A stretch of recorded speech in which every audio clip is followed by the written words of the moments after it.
Bonjour, je suis Sana, bienvenue sur ma chaîne.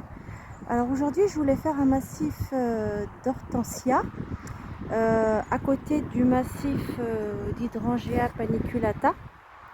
Donc ceux-là ont été plantés il y a quelques temps dans une terre drainée et puis voilà, paillés, arrosés avec du sang séché et de la corne broyée en guise d'engrais. Donc on coupe pas les fleurs afin qu'elles puissent protéger la plante quand même pour l'hiver. Et puis arrivé en mars-avril, je taillerai pour qu'elle, je rabattrai la plante, j'enlèverai un tiers voire 2 tiers, car c'est une plante qui monte en tige. Donc il faut quand même que ce ne soit pas, qu'il n'y ait pas trop de tiges qui fragilise un tout petit tronc, donc ça fait du poids et en fait ça finit par tomber. Et à côté je souhaite mettre ces hortensias. Donc moi c'est pas une terre acide, donc je sais très bien qu'elles seront roses. Donc j'ai fait mon trou. Bon, j'ai pas mis de la terre de bruyère, j'ai mis du sang séché corne broyée.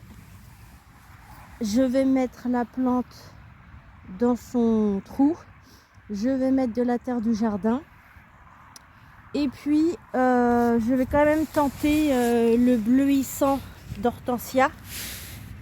Je crois que c'est du sulfite d'alumine si je dis pas de bêtises, je me souviens plus trop.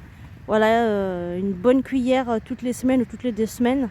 Je vais tenter ça pour voir si ça peut les rendre bleus. Voilà. Les plantes sont plantées, j'ai tassé, j'ai mis du bleu d'hortensia, du bleuissant d'hortensia, donc je mets une bonne dose et puis là je vais pailler et je vais arroser.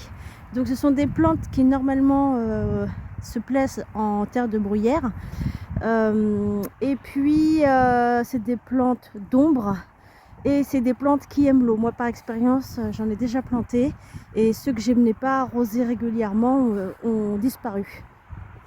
Aussi par contre les hydrangea paniculata, eux sont beaucoup plus coriaces. C'est-à-dire qu'ils vont résister un peu plus au manque d'eau, mais par contre ils vont pas se déployer. C'est-à-dire que si vous les arrosez pas régulièrement, ils ne vont pas disparaître.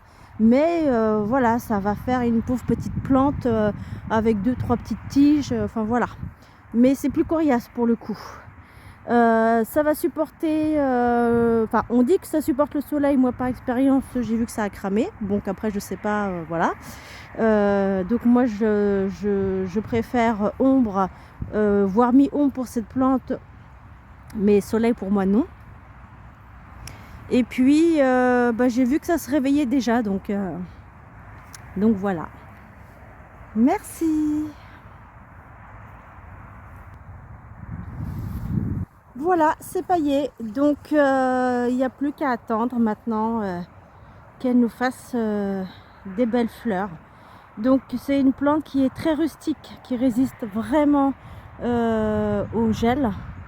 Donc voilà, vraiment pour moi la seule difficulté ce serait la terre acide et l'arrosage. C'est vraiment les seules choses. Après en terre non acide, elle va se plaire, hein.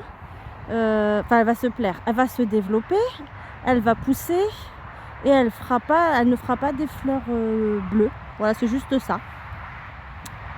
Je vous remercie. Aussi pour pailler, j'ai récupéré des épines de pin.